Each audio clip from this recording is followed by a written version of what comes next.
Hello, all you freedom-loving people. Welcome to another episode of Front Page International. I'm your host, Scott Cameron Goulet.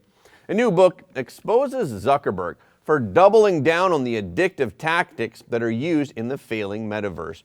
42 states are suing Meta for knowingly designing Facebook and Instagram to be addictive for children.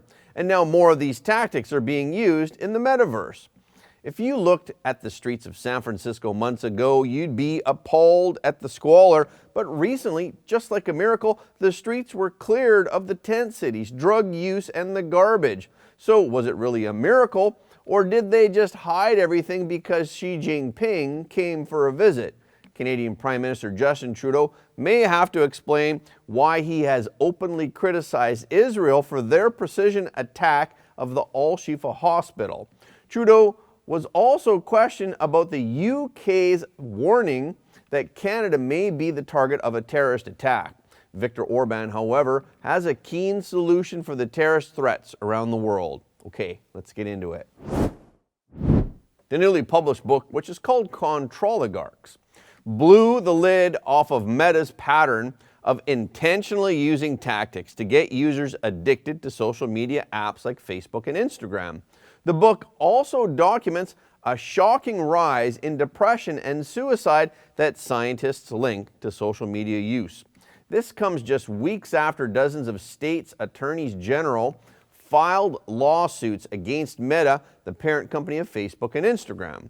The attorneys general sued them for harming children by addicting them to social media platforms. 42 states, including California and New York, allege that Mark Zuckerberg's company knowingly designed and deployed harmful features on Instagram and Facebook to purposefully addict children and teens.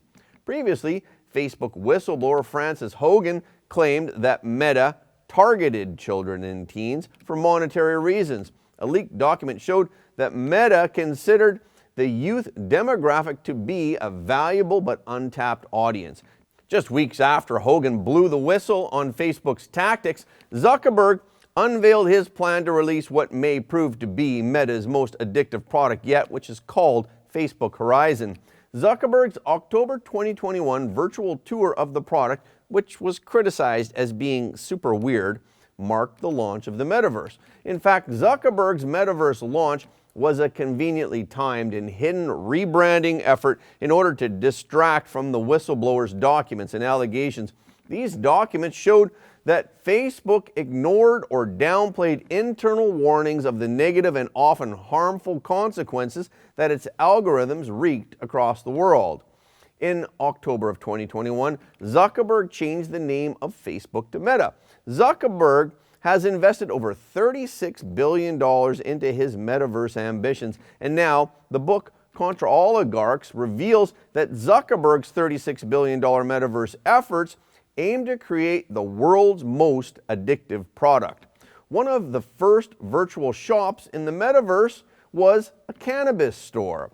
But it's not the tangible drugs that are most dangerous of Meta's offerings. There are new consumer product offerings. They include upgrades to the human body's physical and biotechnological systems. The company has already filed a patent for BIONIC eyeballs that allow users to bring virtual reality everywhere they go.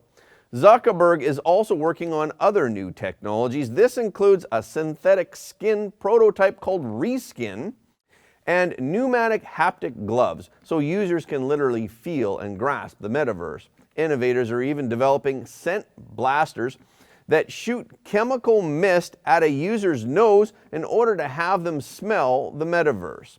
And while Meta's virtual reality plans appear to fail with consumers, Zuckerberg's obsession with the metaverse continues. A significant example of this is its ongoing partnership with Ray-Ban sunglasses.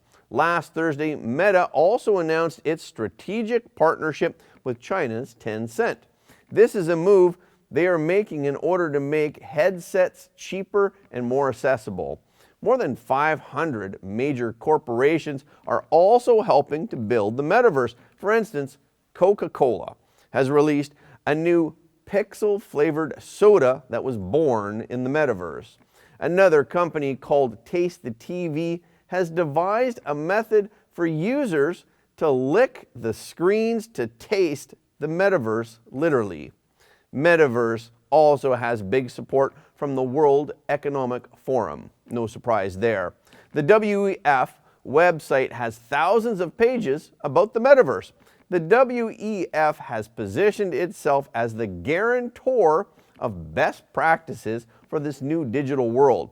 The book also claims that Zuckerberg has disdain for his users. In fact, Facebook's founder, Sean Parker, admitted that Facebook also exploits its users by making its features addictive. Parker called it a social validation feedback loop. Parker noted that every time a Facebook user hears the notification sound, the brain emits little dopamine hits and the user gets a rush. In general, Zuckerberg's Meta rebrand was criticized as a tactic or potential distraction. This is because his companies rely on addiction as a business model. But the reality is that Meta's updated virtual reality products may have even more significant potential to addict users. So what do you think? Will the recent lawsuits by state attorneys general help stop Meta's addictive efforts? If not, what can we do besides not participating? San Francisco was once regarded as America's most beautiful city. But since the pandemic, it has degenerated into the poster child for inner city degradation. It has been swamped by tented homeless camps and by rampant drug use, shootings, stabbings, and general lawlessness. And the city authorities and police have turned a blind eye.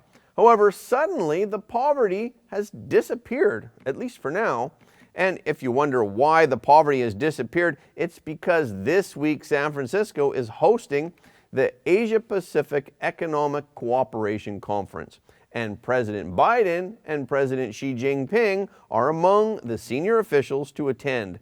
As a result, this hardcore democratic city had to put on its most appealing face. So before Xi Jinping arrived on Tuesday, the homeless were rounded up and they were gathered into shelters. The streets and sidewalks were steam cleaned. The public spaces were painted and the police patrols were increased. But if you remember, San Francisco defunded the police in 2020 in response to Black Lives Matter's protests. San Francisco cut their police and they cut their sheriff department's budgets by $120 million. However, all the legal obstacles that they cited back then as preventions for cleaning up the streets mysteriously vanished. For decades, poor capitals in developing nations carted off the poor and they painted their street fronts. And now San Francisco has joined their ranks. So why should it take the imminent arrival of a global gathering and a communist president like Xi Jinping to clean up the streets that should never have been allowed to descend into squalor in the first place? Will the city have a fresh start, or is it just for this week? The city's mayor, London Breed, who rightly faces a re-election struggle, claimed last week that the recent urban blight was just a snapshot in time. Governor Gavin Newsom also defended his decision to launch a huge cleanup effort in the state. Speaking to reporters on November 13th, Newsom did not deny that the cleanup efforts were made ahead of the visit from what he described as fancy world leaders. Newsom said, "I know folks are saying, oh, they're just cleaning up this place because all those fancy leaders are coming to town, but that's true because it's true." Newsom also claimed that such cleanup efforts had been in place for years prior to the APEC meeting under the billion-dollar Clean California initiative that was unveiled in 2021. That scheme was marketed by Newsom as a transformative initiative to remove litter, to create jobs, and to beautify California. Newsom said, "It's also true for months and months and months before APEC, we've been having different conversations and we've raised the bar of expectation between the city, the county, and the state and our federal partners." He even went on to say, anytime you put on an event, by definition, if you have people over at your house, you've got to clean up the house. You've got 21 foreign leaders. You got tens of thousands of people coming from around the globe. What an opportunity to showcase the world's most extraordinary place, San Francisco. And on Wednesday, Joe Biden and Xi Jinping met for the first time in over a year for high-stakes talks amid dangerously escalating tensions between Washington and Beijing. Washington-Beijing relations have been seriously strained ever since the U.S. shot down the Chinese spy balloon in February. They also met amid concerns soaring over issues including human rights, Taiwan, Beijing's actions in the South China Sea, sanctions, espionage, and trade. They are also expected to cover a wide range of topics. This may include the flow of fentanyl into the U.S., climate change, and the accelerating use of artificial intelligence. As the meeting began, hundreds of anti-oil, pro-Palestine protesters clashed with riot police outside the APEC summit. The demonstrators, wearing yellow vests, tried to block people from attending the APEC summit.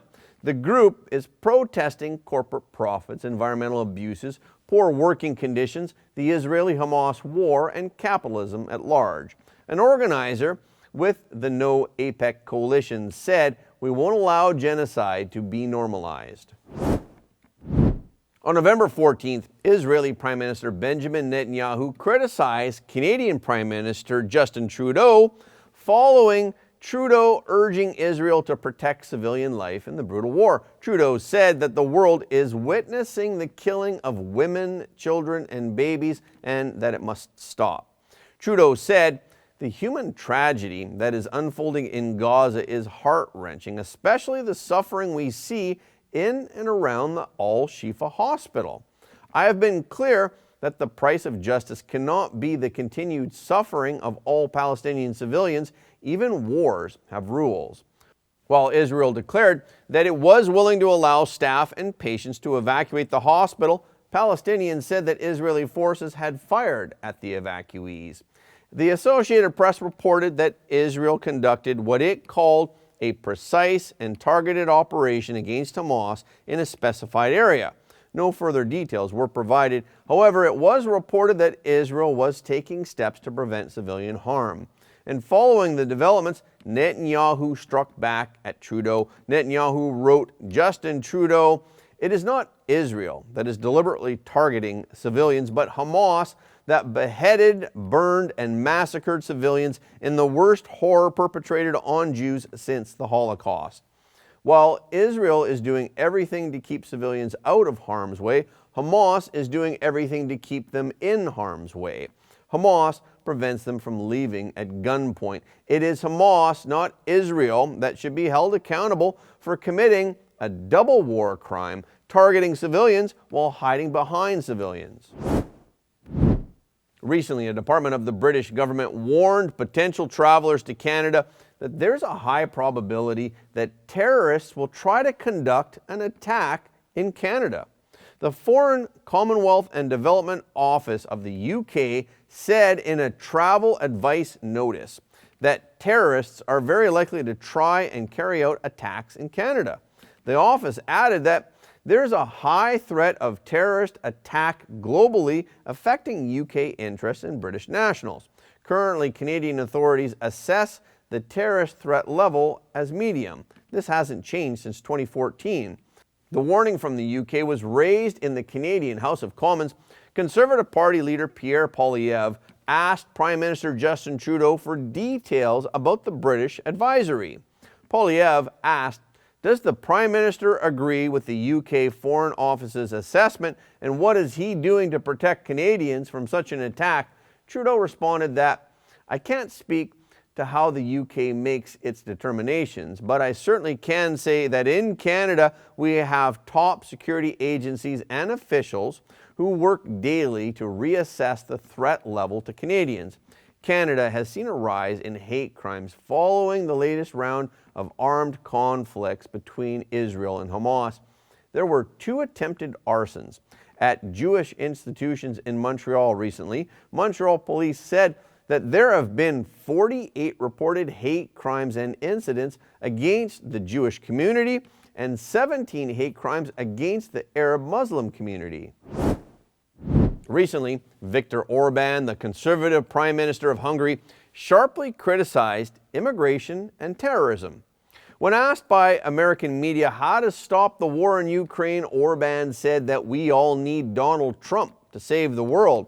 Orbán said, so far, Europe has not been allowed to talk about the fact that migration and terrorism go hand in hand. According to Orbán, migrants are becoming increasingly aggressive and they are trying to get through the border fence with ever more brutal means. Orbán added, once we let the migrants in, they cannot be removed. He reminded us that Hungary did not commit the same mistake regarding migration as the rest of Europe did in 2015. In his view, Hungary must prevent Brussels from imposing failed policies.